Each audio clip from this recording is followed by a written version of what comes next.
Think of Facebook's size. 3 billion users, annual revenue of $70 billion, all built on targeted ads and with one man in charge. I don't think that any one individual or any company should be making so many decisions about important values for society like free expression and safety. But is Facebook losing control?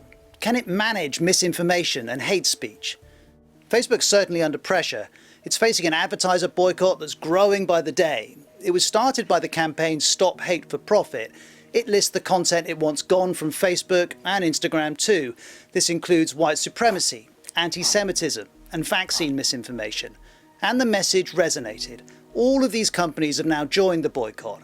Lego, for example, says it wants to contribute to a positive, inclusive digital environment. The language is more stark from clothing company Patagonia. Their business model's flawed and they failed to take the steps needed to remedy it. So I think now more than ever, they're endangering human health and weakening our democratic systems. And concerns about content on Facebook are global, from Islamophobia in Australia and New Zealand to ethnic tensions in India to mistruths from Donald Trump. Of course, Facebook has its defense. The man behind Mark Zuckerberg here is Nick Clegg. It's VP of Global Affairs and Communications. In an open letter, he says Facebook does not profit from hate. He goes on to say that of more than 100 billion posts every day, a tiny fraction are hateful. Though, of course, even a fraction of 100 billion is still a lot. Facebook also highlights its policy targeting content from dangerous individuals and organizations, a new campaign offering advice on misinformation, and a new oversight board which will review content, though hasn't yet. And we're told Facebook has gone from identifying a quarter of the hateful content it removes to 88% of it. Its critics, though, say this isn't enough, and three issues cut to the heart of this. The first is Facebook's scale. Nick Clegg argues rooting out the hate is like looking for a needle in a haystack. We can't eliminate all hate speech, he says. And on one level, he's right. The volume of content is vast and ever expanding. Any system would struggle to monitor it all. But this isn't all or nothing. This is about reducing the content and making it harder to find. Which leads us to the next issue of which content is targeted. Who decides what's truthful and what's hateful?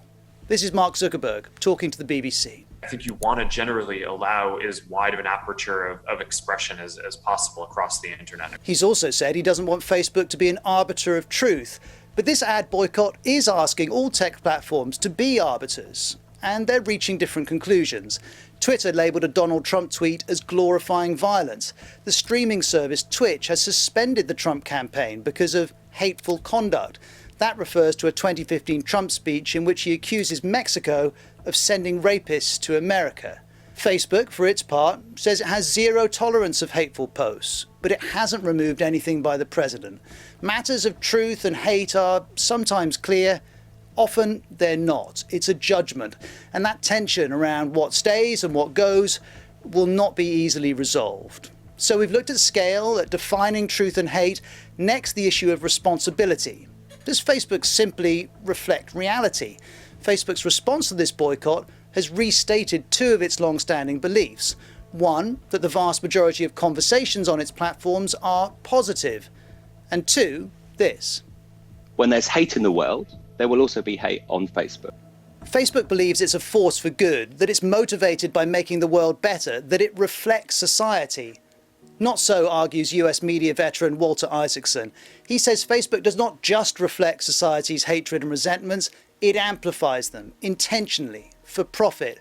They're smart enough to fix this if they wanted, he says. They're also smart enough to know Facebook's share price, as it's navigated several huge controversies. Facebook does feel pressure, but extraordinary success means it's not easily bumped off course by boycotts or anything else. And I'll finish with one important distinction. No doubt, people are proving highly susceptible to misinformation and hate speech on the internet. But Facebook isn't the internet. It's a business with online products, and within its domain, it sets the rules. Mark Zuckerberg still controls these platforms. He has plenty of options and some choices to make. Thanks very much for watching. If you liked that report, you can find lots more from me right here.